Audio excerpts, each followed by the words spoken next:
Roper. I'm with HomeCare Assistance. We're a national company that cares for seniors in their own homes. Our mission is to change the way the world ages by helping people stay home longer independently. I'm going to be talking to you today about dementia caregiving. I'm going to try to cover a number of different aspects and make it relevant even if you are not a dementia caregiver yourself, because most of us probably know someone. Here's a slide that gives you a quick overview of the shocking growth of dementia today. We're in 2017, so if you look at the chart, you can see that that means there are about 5.5 million people in the United States today dealing with dementia. That number is expected to triple by 2050, and that's true all over the world. The number of dementia patients is growing and growing as more and more people live to be older. What this chart doesn't show, though, is that in addition to those 5 million patients, there are also the people who love them and care for them. And if you think about spouses, adult children, friends, neighbors, we are easily well over 15 million people in the United States today whose lives are touched by this terrible illness. The other thing about dementia care is that it's very expensive, and it's not just expensive in terms of dollars, although it's very expensive in terms of dollars. You can see here that it's about $259 billion every year costing the United States to care for those 5 million dementia patients. That's more than it costs us to care for heart disease and cancer combined. And that's because dementia caregiving goes on for a lot longer time.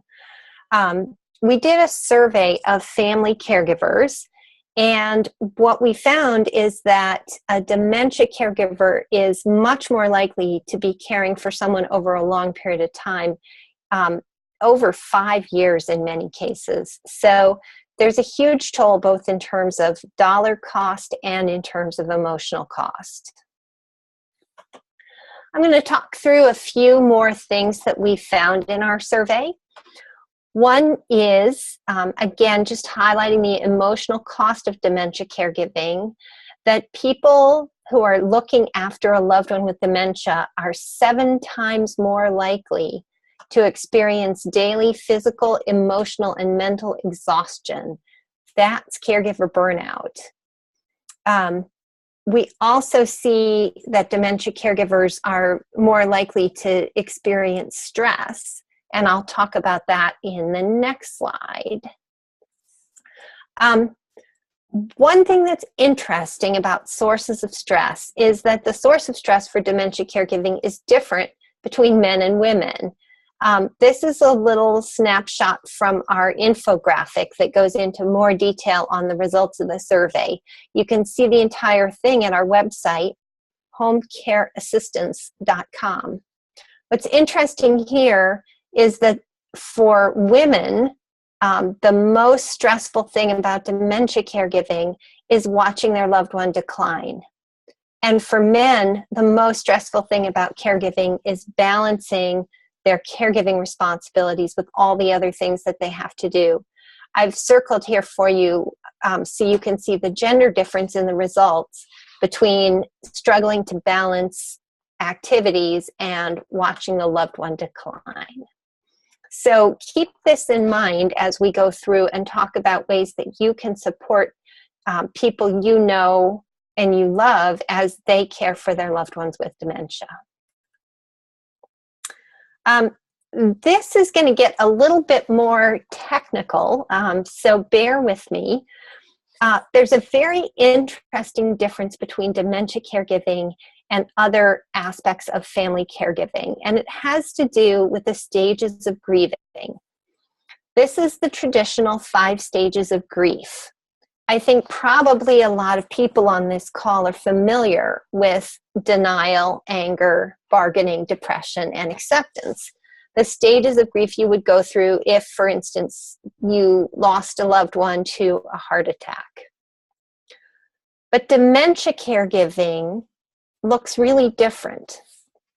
And a researcher and psychologist named Keston Blandon at Dartmouth Center for Health and Aging did a study on dementia grief. And he said that dementia grief has 3 stages rather than 5. So you think, oh, those lucky dementia caregivers, they only have 3 stages of grief. But actually what we see is that unlike grieving for a loved one who's passed away from a heart attack, dementia grief tends to go round and round and round through the 3 stages. They have sort of complicated names, but I'll go through them each. The first stage that we'll talk about is separation. Separation is characterized by compounded serial losses. That means you lose different things and you lose them repeatedly. As dementia progresses, a common experience among family caregivers is that eventually the person with dementia seems to be not only living in a different world from the rest of us, but even a different person. This can lead to the caregiver feeling very disconnected and very separate from the person who has been their life partner for such a long time. From separation, you typically see caregivers transition into liminality, which is a very big word that just means this is a transition stage. So you're neither here nor there, and anybody who's been stuck in a transition in any aspect of life knows that it can be a very disconcerting time. You have all these new feelings, you have a new situation, and everything is sort of in flux, and you feel like you have no foundation and nothing to hold on to.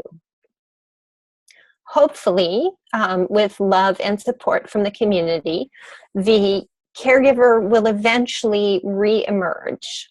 And the stage of re-emergence means that the loss has been recognized, accepted, and the new reality is incorporated into daily life. The more open and aware you can be of your feelings in that transitional liminality phase, the more quickly you can get through into reemergence, where you can acknowledge the loss, but accept and understand the consequences and move forward with your life in the new situation. That was complicated. Let me see if I can make it a little bit more accessible. So during the separation period, what you want to do if you have a friend who's going through this, or if you're going through it yourself, is you want to do everything you can to help the person acknowledge the loss. Separation, it's sad, and it's worth grieving over losing the person who has been with you for however long they have. Once you move into the liminal stage, what you want to encourage the person, or encourage yourself if you're going through this, is to be open and access all of the different difficult feelings and emotions that come up. Sometimes these emotions are contradictory, sometimes they're scary, sometimes they're sad, but the more open you can be, and the more you can learn to tolerate all these different feelings, and the more you can be a sounding board for your friends and loved ones who are going through this, the more quickly you can emerge into the last phase, which of course is the reemergence. As you adapt to the new life circumstances, you need to realize that your loved one has moved to a new stage in dementia, and thus there's a new reality. You'll probably need to change some of the things that you do, some of the ways that you communicate, some of the activities you can enjoy together. But there is enjoyment and there is love in this phase, although it's something different than you had before. If you go to our website, homecareassistance.com, you'll see an incredible story about a couple who have gone through those 3 phases. Emma is the wife, and she is caring for her husband, Frank, who has dementia. And here's a little quote that shows you the place where Emma has gotten to in the cycle of grieving. Emma says, "Our love is stronger than ever. We fully enjoy every moment together as long as we possibly can. We have kept a positive attitude. We still dance, laugh, and sing together. We have a very different life than we had planned, but we are still living a fulfilling life." If you want to read more of this incredible story, get your box of Kleenex and go to our website, homecareassistance.com, where you can read more about Emma.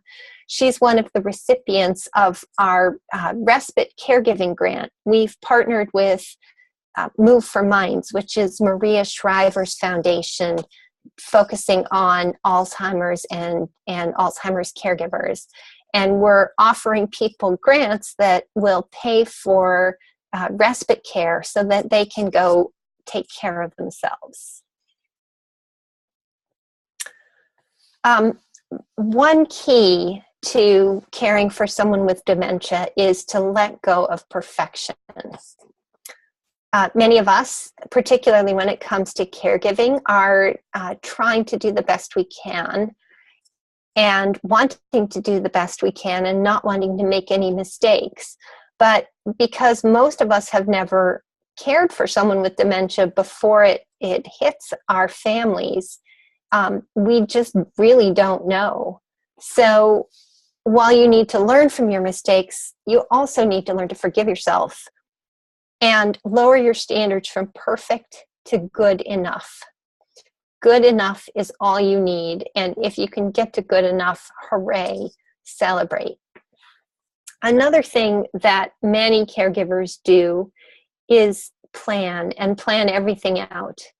And while you do want to plan, you don't want to overplan, because life being what it is, it never goes the way you think it's going to.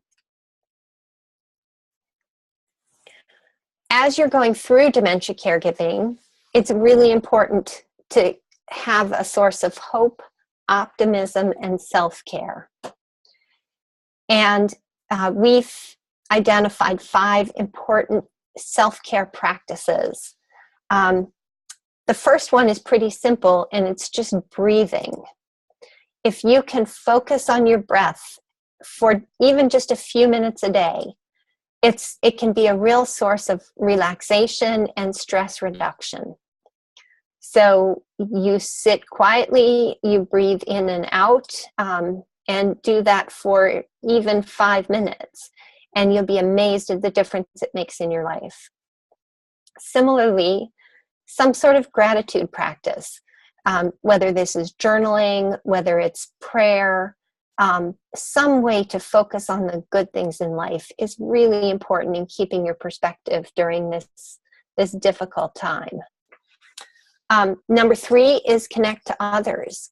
Caregiving can be very isolating, and it's really important for your own sanity to maintain those relationships with people outside of just your loved one who you're caring for. Nurture and rest. This is also important. Be sure that you are getting enough sleep and that you're looking out for your own physical needs in addition to those of your loved one. And finally, be present with other people. You can't, if you try to multitask or take on too much at the same time, it's all going to fall apart. So try to be mindful, try to be present, and try to stay connected to the moment. All of these things will help reduce the stress in your life. And frankly, they're good for all of us, but particularly important if you're going through a stressful situation like dementia caregiving. If you're a dementia caregiver, please don't be afraid to ask for help.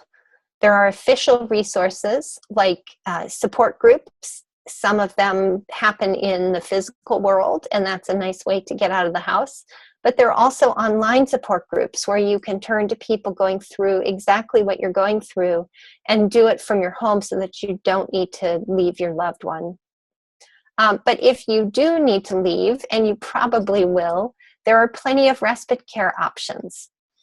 You can turn to a company like HomeCare Assistance. You can turn to an adult day center. And friends and family are there for you too. In times of stress, many of us find that our friends and family would love to help us and would be honored to be asked, but they don't really know what you need. So don't be afraid to ask for help if you need it. Together, we can all support dementia caregivers in meaningful ways. And HomeCare Assistance has cared for tens of thousands of families coping with dementia over the years. And we found 5 things that virtually every family needs and that almost anyone can do. We've got more information in these on videos on our website, but I'll go through them quickly here.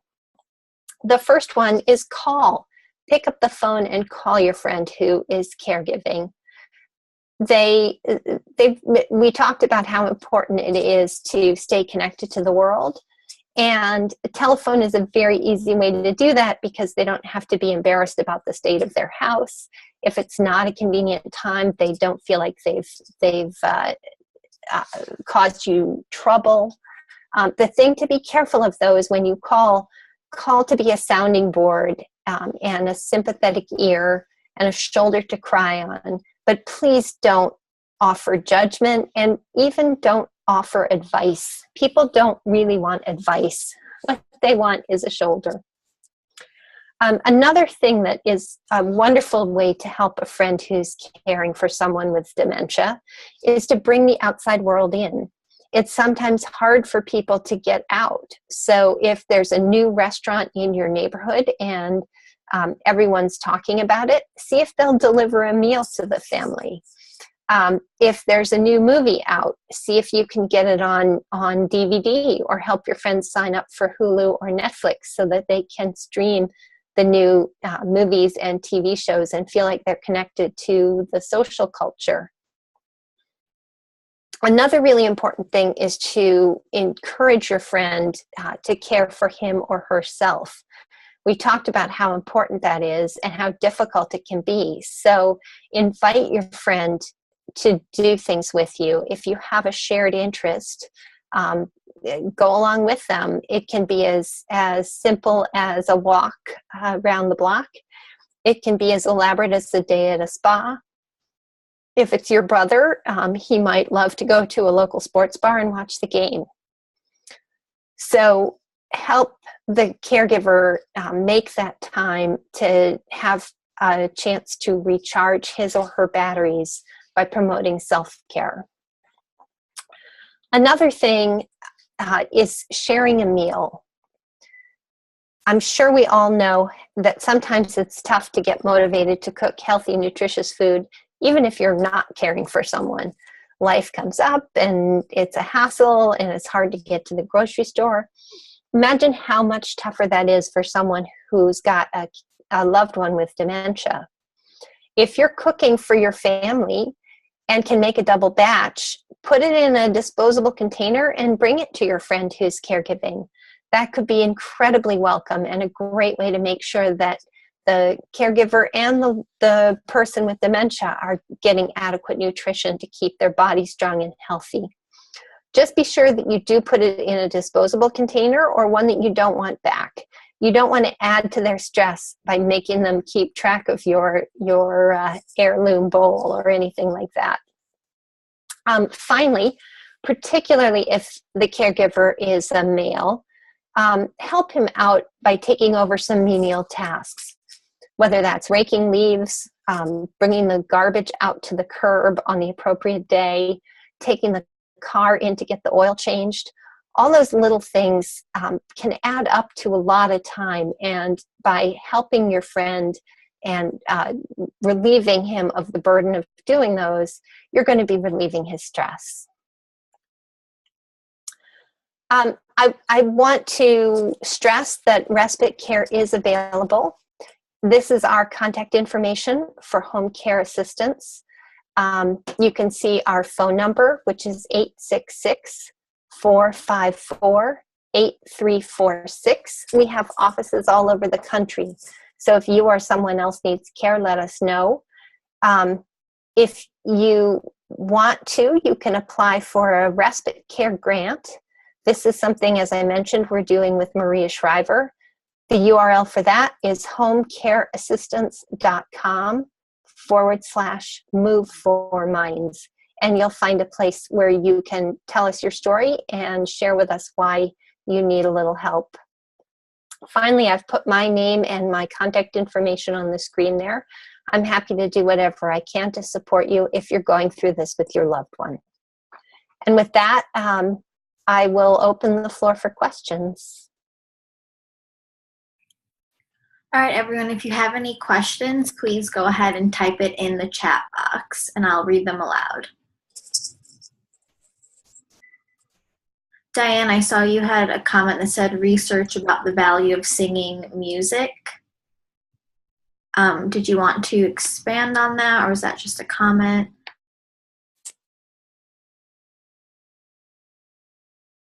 I will say that there are a lot of studies showing the power of music.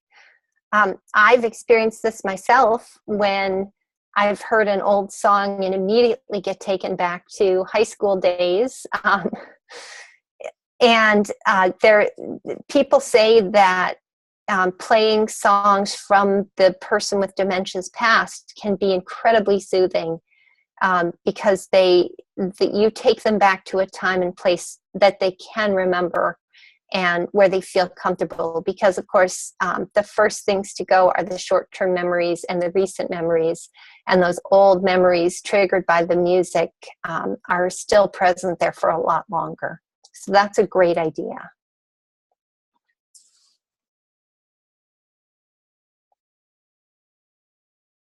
All right, we have a question from Margaret saying, you're mostly talking about dementia care by a spouse. Can you say something about dementia care by a son or daughter? Are there special considerations? So, it's largely the same. My family right now is going through this with my mother-in-law, and she has always been a very independent, strong, and powerful woman. And at this point, sometimes you actually have to treat her more like a 5-year-old. And it can be very scary to see that, and very sad. And as a family, I would say, have gone through a lot of those phases where, we were scared and resentful, particularly my sister-in-law, her daughter, who lives right down the street and is doing most of the heavy lifting on this. But, as we've all come to accept it, and as we've gotten her settled we tried having caregivers for a while, and that worked for a while, and then it didn't work anymore. So we had to go through the whole process again, and we've now gotten her into a memory care community, which on the one hand feels very sad, and on the other hand, it's a huge relief that at least she's in a place where she's safe and well cared for. Okay, thank you. The next question we have is from Michelle. How can a village assistant member who is caregiving a spouse get a respite grant? Yeah, so the link to the respite grants, if you can see it, it's on the screen here, homecareassistance.com/move4minds. And anyone can fill that out on behalf of someone who needs help. It doesn't have to be the person, him or herself. So you could certainly have someone fill that out for a neighbor or a village member who is in need. The other thing is, we talked about those 5 different ways that you can support a friend or neighbor going through this. If it's somebody in your village, definitely I'd encourage you to bring over a meal. If you're cooking, make an extra batch and bring it to them. See if there are things that they need help around the house. Maybe come over and run the vacuum. There are a lot of different ways that you can help people take some of those petty tasks off their plate and give them just a little bit of a break.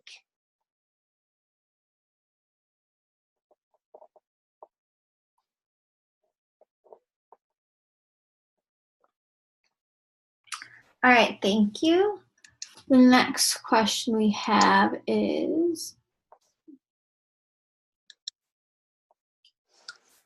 do you have any tips for helping the caregiver accept that they could use some outside assistance rather than carry the burden alone?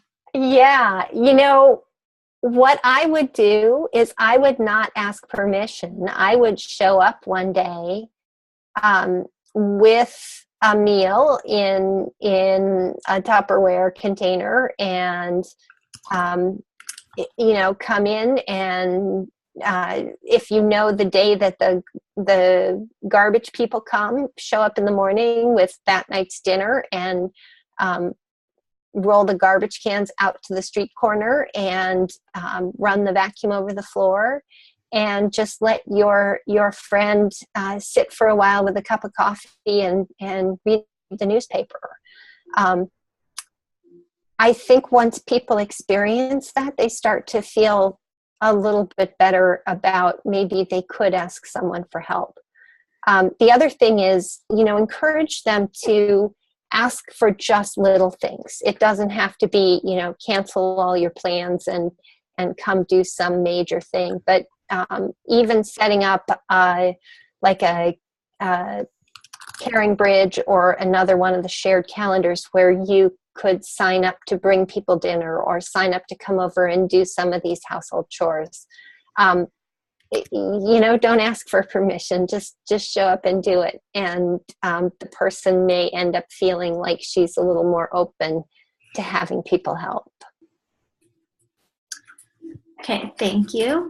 Next question is, do you think volunteers through a village-to-village type local organization can realistically provide respite care of any kind to a member? If someone qualified were to train them, or is there too much risk involved for the volunteer and the member family, and better to refer requests like that to a professional organization like yours, where the help does have professional training?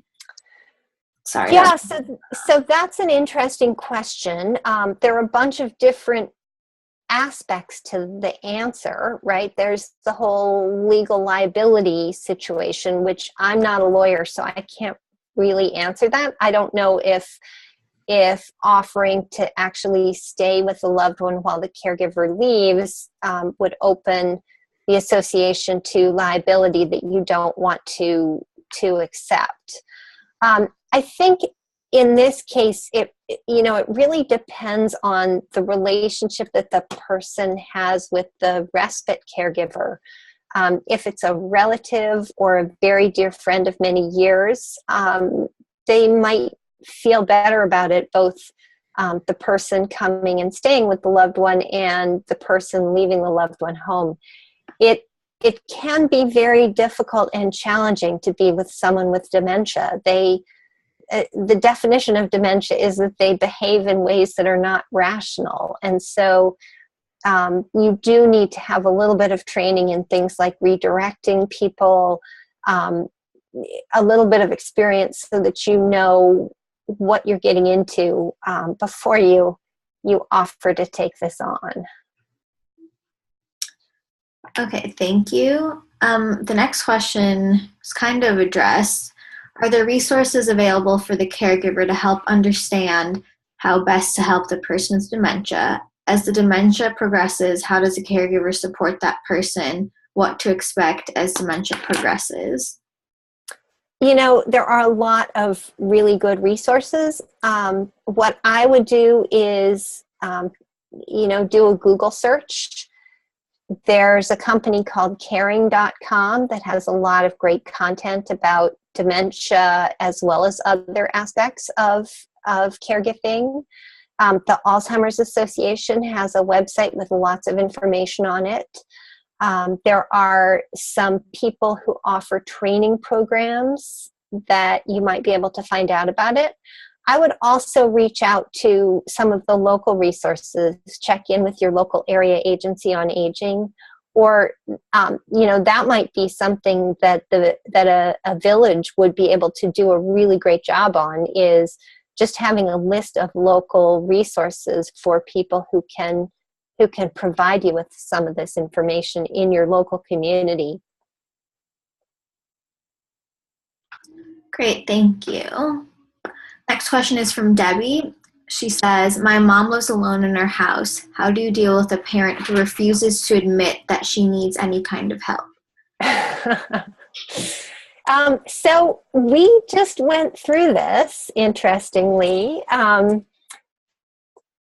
will tell you the thing that finally got us out of this in my family, and it may be a little extreme, but maybe you can take something away from it.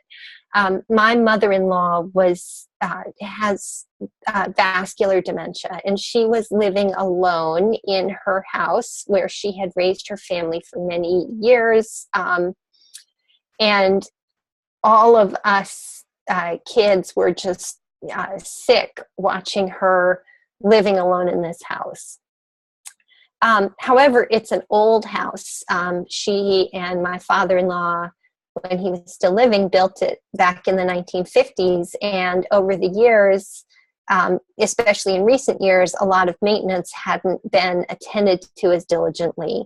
And so the plumbing got really corroded and needed to be replaced. And that was going to be a nasty, messy job and have the water shut down for several weeks.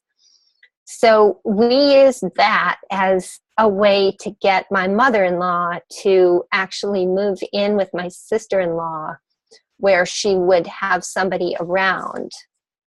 And we went to the contractor who was doing the work, and we said to him, please do this as slowly as possible, which is probably the only time in the history of home renovations that the homeowner is asking the contractor to work more slowly rather than more quickly. And so by the time all of the plumbing was fixed in the house, it was almost 3 months after we started. Christmas, there was Thanksgiving and there was Christmas, so there was a lot of delay anyway built in. And of course, by that time, my mother-in-law was used to living where she was, and given her dementia, had sort of come to accept it.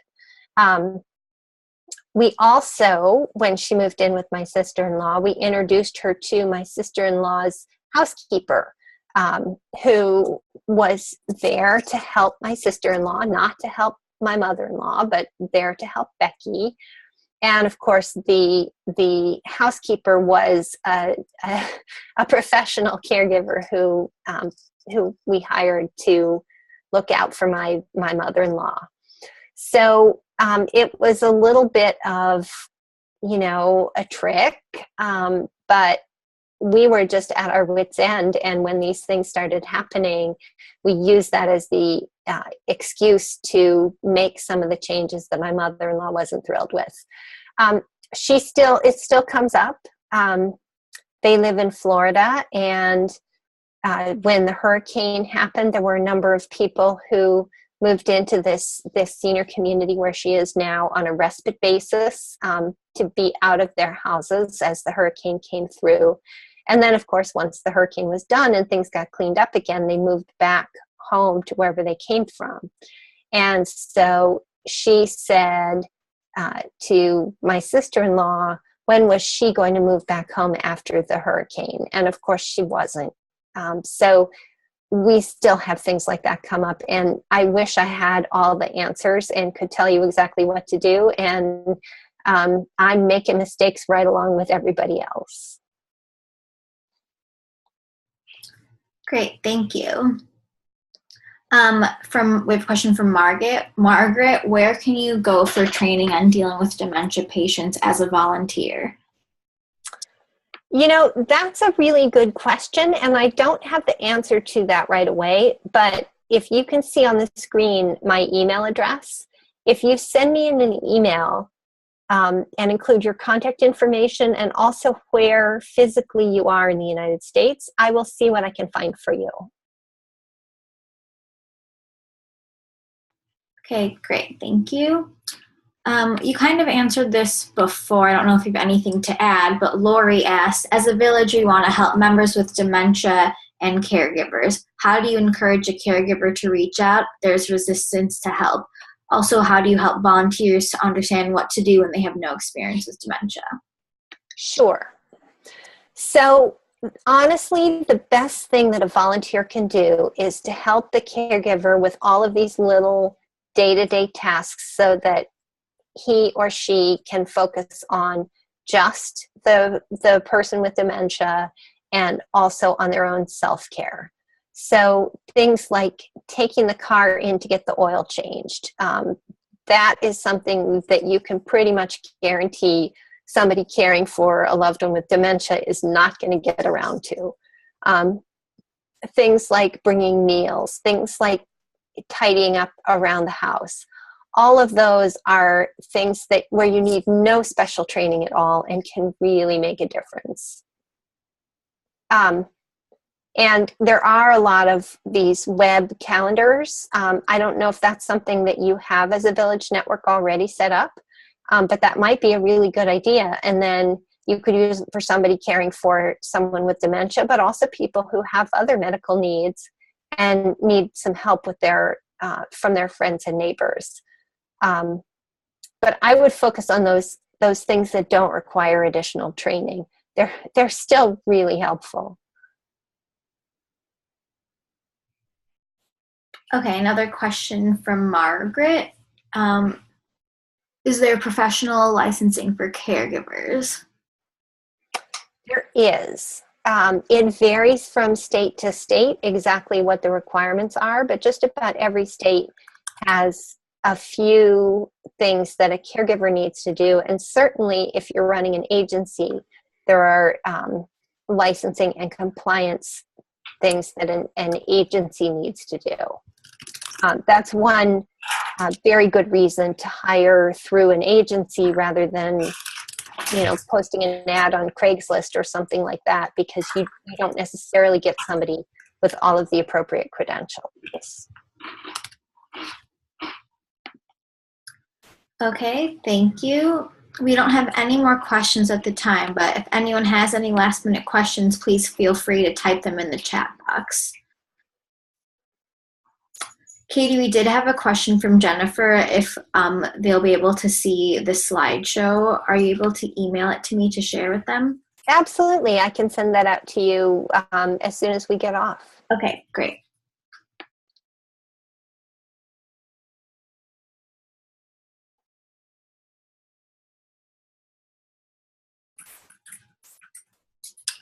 Thanks, Diane. Thanks for attending. So if there aren't any more questions, this will be the end of the webinar. We'll just stay on for a few extra minutes for last minute questions, but thanks for coming, and look out for an email from me within the next few hours.